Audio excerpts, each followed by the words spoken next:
I started building the boat in '03, and I actually bought the plans from Glenell in 1976. I figured I want to study them for a while. When I called them, of course no email then, when I called them they said that the plan was defunct. They hadn't used it for a lot of years. And whoever I talked to said, give me a couple weeks, and about 3 weeks later a set of plans showed up and said, send me a check for 25 bucks. And one of the guys had a set in the bottom of one of his drawers somewhere, and so I got the set of plans. And like I say, I studied them about once a week. I'd get them out and I'd study them for all those years. And it was just a matter of happening to get the wood at the right time and said, this is time to go. And the boat was designed by Glenell in 1953 for a flathead Ford V8. I have a 283 Chevy in it now. In 1960, when I was a kid, we had one just like it with a Jeep 4-cylinder.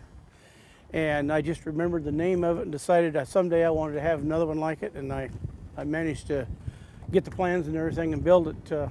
The deck is all ash. The boat's basically a plywood-sided boat. But I had Oregon ash that I built all the frames out of and had left over, and did the deck with ash and just used dark red mahogany stain on the ash. The blonde woods, of course, are a natural or clear color in the deck.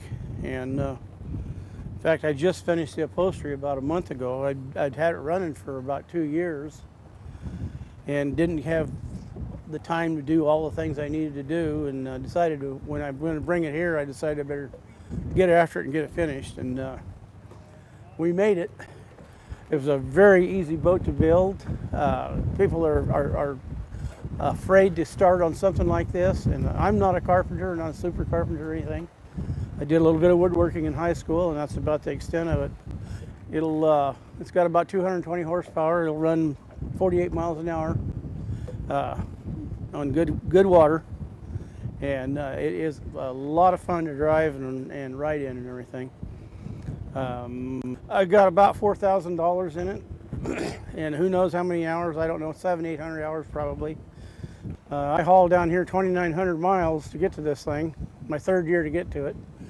And that's the name of the game down here, is to show it off. A lot of neat boats here, a lot of really nice boats here.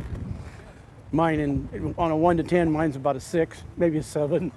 Yes. But that's my own interpretation. A lot of people like it. I'm still stuck in the 50s. And this was a boat from the 50s. You know, I had so much fun with it when I was 15 years old that I had to have one again, I guess. And that's why I built it. I've kind of got an idea in my head right now. I like the high crown deck of the Ski King versus the Monaco is fairly flat, and I've gotten the idea of, I've drawn the plans kind of with the idea of using the same frames, but stretching it to 19 feet long. And I'm an inline engine guy. I like 6-cylinder engines, and I want to power one with a 6-cylinder Chevy motor. And so I think I'm going to stretch one out. I'll build a model first to make sure that all the lines flare in right and fit right, and then go ahead and build the frames. I have the plans for the frames, build the frames and build another boat and do it all over again. The satisfaction of, like right now, sitting here and people coming and looking at it is well worth any money or time and effort you put into it. It's well worth it.